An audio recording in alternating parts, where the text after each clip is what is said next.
Next on Good Morning El Paso, developments out of a bankruptcy court between University Medical Center and El Paso Children's Hospital.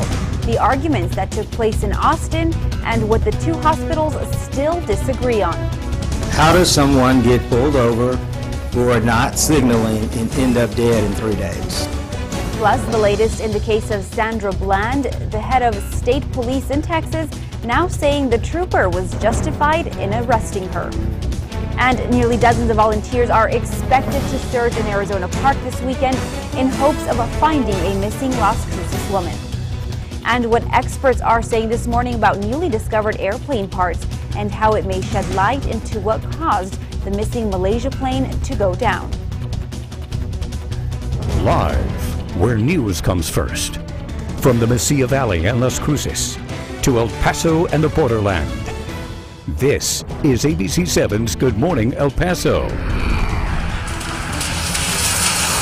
After yesterday's torrential downpours across the borderland, there was plenty of water collected. Take a look. This is the canal that runs along Diana Drive in the northeast. We were there yesterday morning, and now a different story once the skies cleared and the sun came out. Again, we also saw some more rain in the overnight hours, and we'll get to today's forecast and see if we have any more in store for our Friday. But first, good morning to El Paso, Las Cruces, and Juarez. I'm Denise Olivas in for Stephanie Valle and Hillary Florin. So keeping busy all week long, and especially the last couple of days.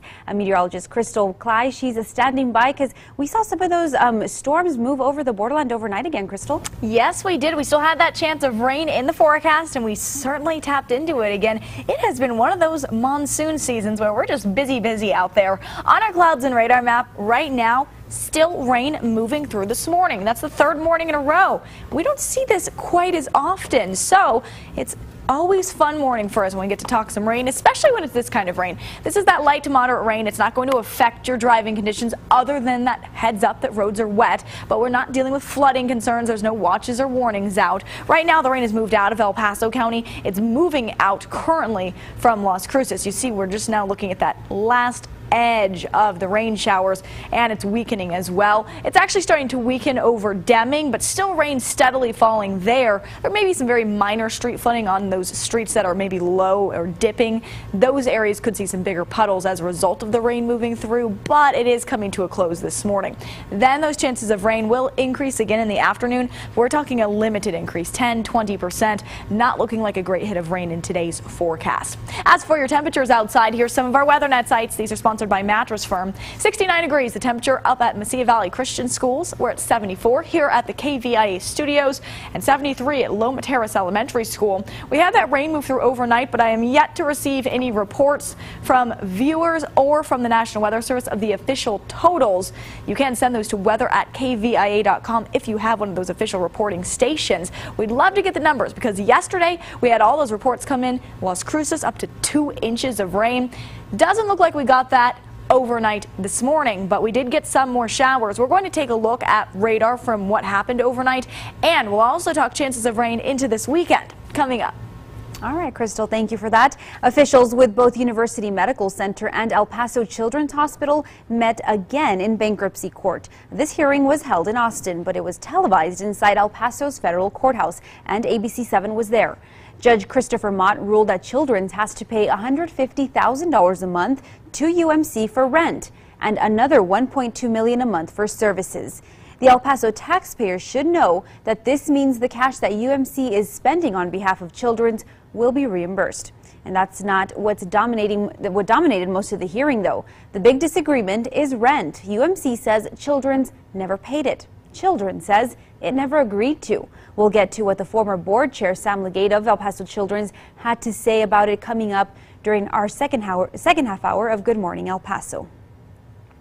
With Sandra Bland's death still under investigation, attention turned to a crammed committee meeting at the state capitol.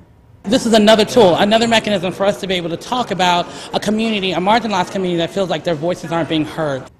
Well, questions over training and mental health issues were questioned. People were questioned at yesterday's hearing. A Texas Commission on Jail Standards Executive Director Brandon Wood said there were 22 suicides in county jails in 2014. Lawmakers saved their powder for DPS Director Steve McCraw. You will have a definitive investigation that will be comprehensive and professional, as you would expect of the Department of Public Safety. Well, I believe that because I'm going to make sure it happens. Yes, sir.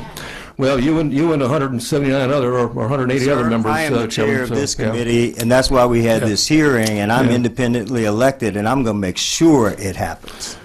Legal and security issues prevented Waller County officials from making the trip, but more hearings are expected. And the search continues this morning for a man who escaped from La Tuna Federal Prison. 21-year-old Edgar Perez Flores was reported missing yesterday. He's described as a Hispanic man, 5'5" and weighs 180 pounds. The picture there on your screen. La Tuna is in Anthony, Texas, north of El Paso, on the near the state line. Perez is currently serving a 5-year prison sentence on cocaine charges. If you know where he is, you are asked to call the U.S. Marshal's office. And from our New Mexico mobile newsroom, 34-year-old Michael Malone is the man shot and killed by Doña Ana County Sheriff's detective. This happened on Wednesday. This is Malone's mugshot from a previous arrest. A sheriff's spokeswoman says the detective was serving Malone an arrest warrant at a Las Cruces motel. He was wanted for aggravated assault with a deadly weapon, a felony in possession of a firearm, and a battery against a household member. And also from New Mexico, nearly 100 people are expected to search Rustler Park this weekend in hopes of finding a missing Las Cruces woman. 44-year-old Janet Castrejon disappeared from the Arizona park during a family trip. This happened more than a month ago. Her family says Janet suffered a brain injury at the age of 18 and has short-term memory loss. The Castrejon family has searched Rustler Park nearly every weekend since Janet went missing. Janet's father, Eduardo Castrejon, says he's still hopeful his daughter is alive. And if you're interested in helping, Rustler Park will waive its fee this weekend for anyone involved in the search.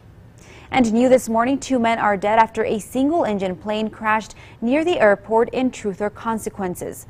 The victims were 48-year-old David Reeser of New Mexico and 37-year-old Jason Robert Glenn of Utah. Police say the plane appears to have crashed shortly after takeoff. The wreckage was spotted on Wednesday, but it is unknown when the plane actually went down. Federal officials will investigate the cause of the crash. And experts believe the airplane wing part that washed ashore in the Indian Ocean will support the theory that the missing Malaysia airplane was crashed intentionally. ABC's Bazi Kanani has the new information this morning. A critical clue loaded into an evidence van, now on the way to France, while helicopters searched the shores of Reunion Island for any other debris that might have come from the missing Malaysia jetliner. It's not confirmed if a suitcase found nearby is connected to the plane that disappeared nearly 17 months ago. But this morning, investigators have few doubts about the origin of the 6-foot-long wing part. A source close to the investigation tells ABC News this number was on the piece of wreckage, and it matches a Boeing 777. Only one is missing in the world, Malaysia Flight 370.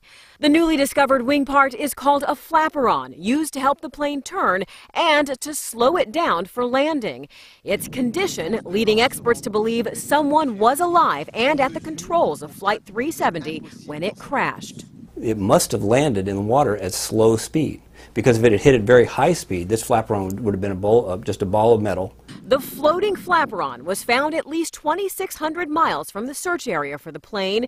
It is possible the plane's debris could drift that far, but it is not possible to trace it back to exactly where it came from. It does not lead us back to where that airplane is resting on the bottom. It does not tell us what happened at the end of this flight.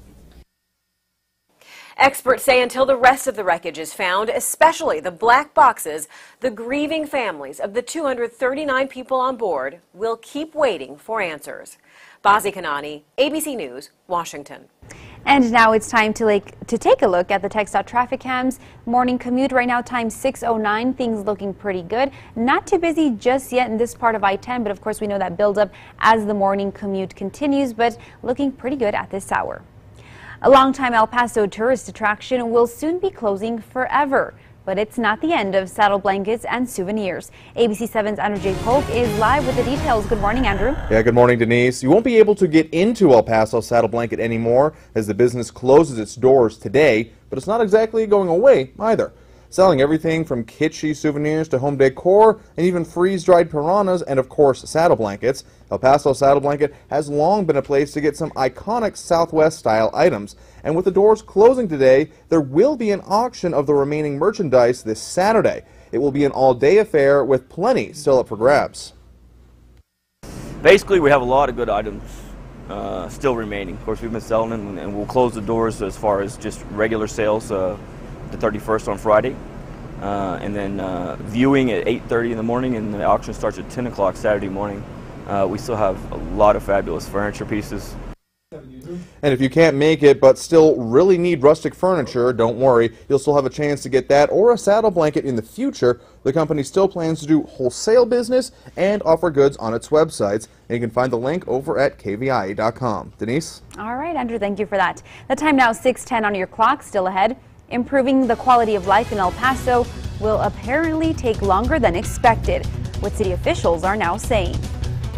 Plus, this video is sure to surprise you what this daredevil is calling this incredibly dangerous stunt. After the break, Crystal. And in storm track weather, we are still tracking some limited rain chances, but what about this morning? A busy radar. We'll take a look. You're watching ABC 7, where news comes first.